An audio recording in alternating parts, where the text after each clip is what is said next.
She has form with regal roles. Cleopatra, Mad King George's wife Charlotte, and Queen Elizabeth I and II. That's just the tip of the iceberg when it comes to Helen Mirren's CV. Her career on stage and on screen has resulted in an Oscar, BAFTAs, and 2 prizes here at Cannes, not to mention the acclaim and admiration of film critics and fans. Now we're off to meet her.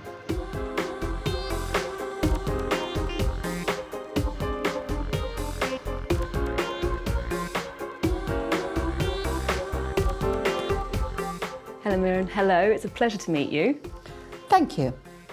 We're here at the 74th Cannes Film Festival. Proceedings are underway. You're an ambassador for L'Oréal, the official brand for beauty for the festival. And after such a strange year, a cultural hiatus, what is it like to return to cinema? There was, you know, maybe not a dry eye in the house sort of feeling, that real feeling of, oh, life, it can carry on.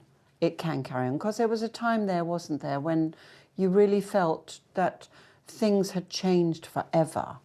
And there's nothing wrong with that, incidentally. And I think resetting is sometimes not a bad idea. Sometimes festivals, but many other things, they just get overinflated and too much, and it just constantly gets bigger and bigger and bigger until it sort of, you know, explodes. So to reset is not such a bad thing. And Cannes this year is, in my experience, is sort of quieter than normal. But just the fact that it's back, that the appreciation of film, the fact that cinemas and film have, and all forms of entertainment where people gather together have been so curtailed.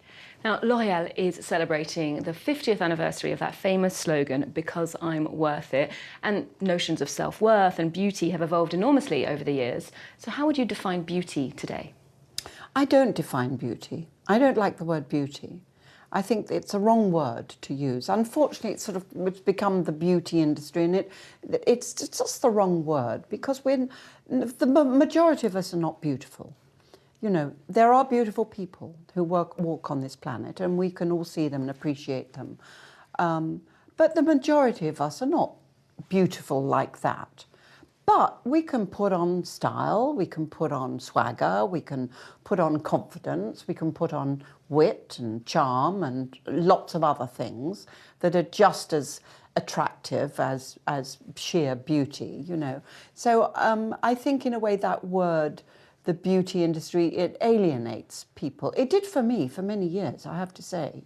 You know, I was annoyed that I was given images of 16-year-old girls when I was 35, and if I used this cream, I would look 16, you know, with absolutely no mark of any living on this face whatsoever, and that, you know, annoyed me.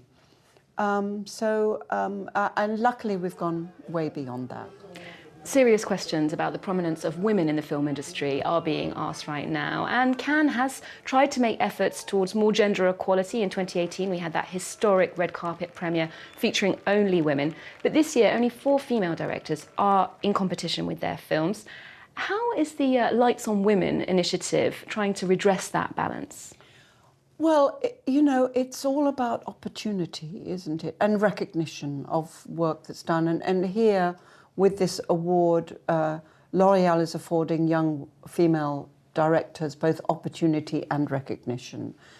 And that's all important, especially for the young. And then it will reverberate on for the next 10, 15 years, and we'll probably see a sea change.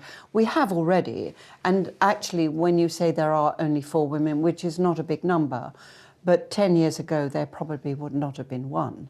So already, you know, the water is trickling over the dam, and, you know, it will become a deluge. And I'm sure we'll come to a point where the female directors say, you know what, don't call us female directors, we are directors.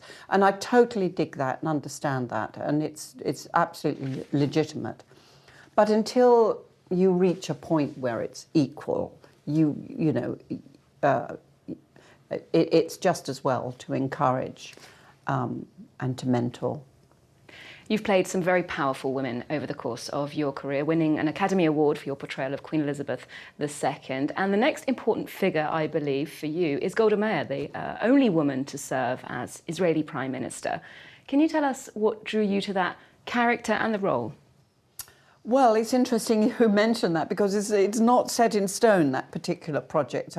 It's something we're all crossing our fingers will happen. Oh no, what an extraordinary woman. I mean, and that's interesting when you look at female leaders, and she was a very, very early leader and also led her country through a war, the very thing that women are not supposed to be any good at, you know. I'm hoping it will happen so I can start investigating who she was.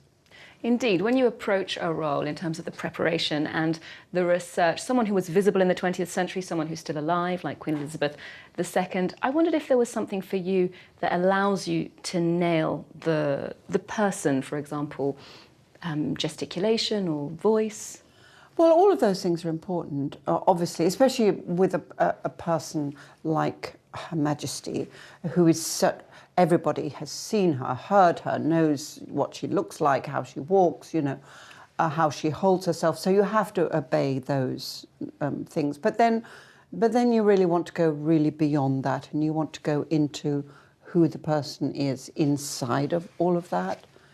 And to do that, I studied her from before she knew that she was going to be queen. There was a possibility that her parents could have another child. If it had been a male, that he would have become king. So before that mantle really fell upon her, to see who the real personality was before she took on this incredible sense of duty. I think of the Queen as a submarine. You know, she's a submarine, and she's swimming along there with all of her own personality, her own thoughts, her own fears, her own insecurities, loves, you know, obsessions, all of the things that make her. And then the Queen that we see is like the periscope that comes up and just sort of looks around. And we see the periscope. We don't see the submarine, you know. So I wanted to see be the submarine. The people's princess. No member of the royal family will speak publicly about this. Diana's no longer a member of the royal family. What are you talking about? Charles, this is a private matter. We do things in this country quietly, with dignity. Will someone please save these people from themselves? Questions are being asked about why the Queen hasn't addressed her subjects at this time of national grief. The Prime Minister for you, ma'am. You've seen today's papers. 70% of people believe that your actions have damaged the monarchy.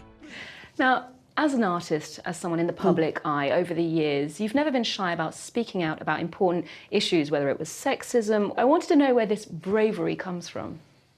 Oh, I think an annoying bolshiness, you know, irritating, argumentative bolshiness. I was taught as a young woman to argue at the dinner table. My father was Russian, so Russians love an argument. Not an argument, a discussion, a deep philosophical discussion. They love that. And that was how I was brought up, you know, to have these deep philosophical discussions. I have always had a crossness about the unfairness of life in general. There's always, ever since I was a kid, you know.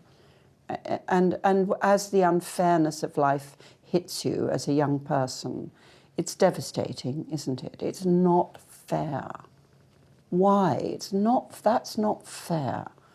And the unfairness, and the unfairness of how women were perceived and what was available for women to do and be.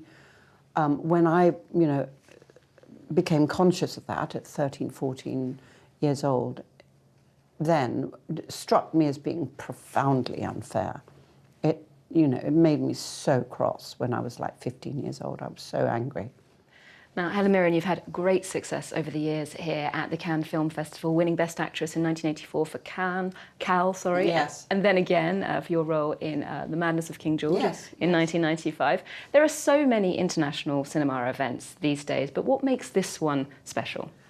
I don't know. It's a combination of the French chic and the French glamour and the French vulgarity, because, you know, there's a side of Cannes that is so over the top, you know.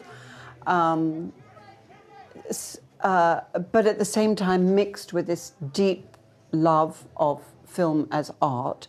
And there's two things always going on at Cannes. There is three things. There's the glamour, there's the commercial film market, where people are selling scripts, you know, selling concepts, selling distribution, the commercial side of it. And then there's the art film side of it, which is the actual festival where the types of films that are shown that are very serious and seriously considered, always, you know, art films. So it's a heady mix, all of those things. It's very special, Cannes. There's no other festival like it, and I've been to a lot of festivals. Well, indeed. With that, thank you very much for your time, and bon festival. Merci beaucoup. Yes.